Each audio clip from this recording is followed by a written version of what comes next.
Joining us now for more on this, Mo Elleithee, former communications director for the Democratic National Committee, and Scott Jennings, former special assistant to President Bush and a former advisor to Senate Majority Leader Mitch McConnell.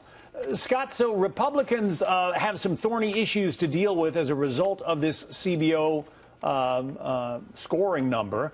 But as you heard Paul Ryan say a bit earlier, he likes the budget savings that accrue as a result of this bill. How do Republicans sell that to the American people?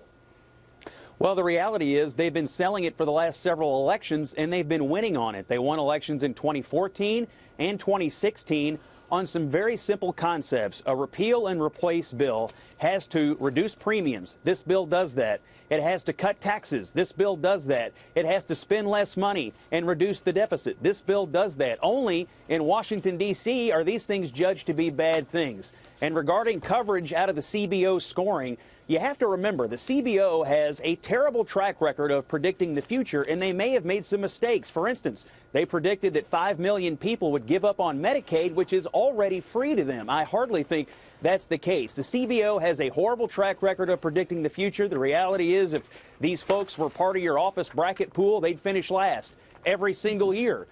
Predicting the future is hard.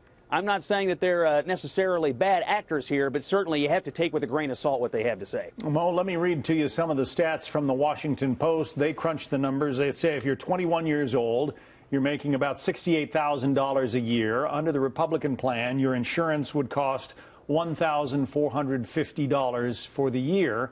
Under Obamacare, that same coverage costs $5,100. If I'm a young person, I kind of like those numbers.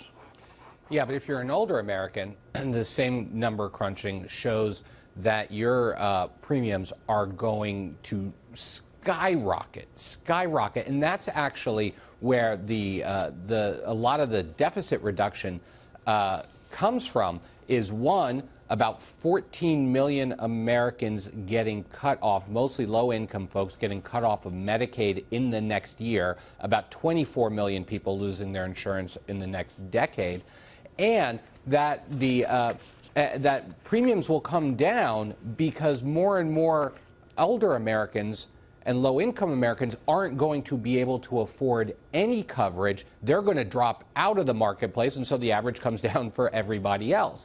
So I think this is going to be a really tricky situation for Republicans to sell politically, and we're seeing it now with the fact that even Republicans on the Hill are getting really, really skittish by these numbers. It's the amount of people that are going to lose their coverage. It's the amount that premiums are going to skyrocket, primarily for older and low-income Americans, and the fact that the tax breaks that they're talking about are disproportionately going to people that, frankly, were in the blue counties, not the heartland where people seem to be clamoring for it the most. We're going to have to leave it there. I'm sorry, we got truncated by that bit of news out of the White House. Mo Elleithee and Scott Jennings, thank you.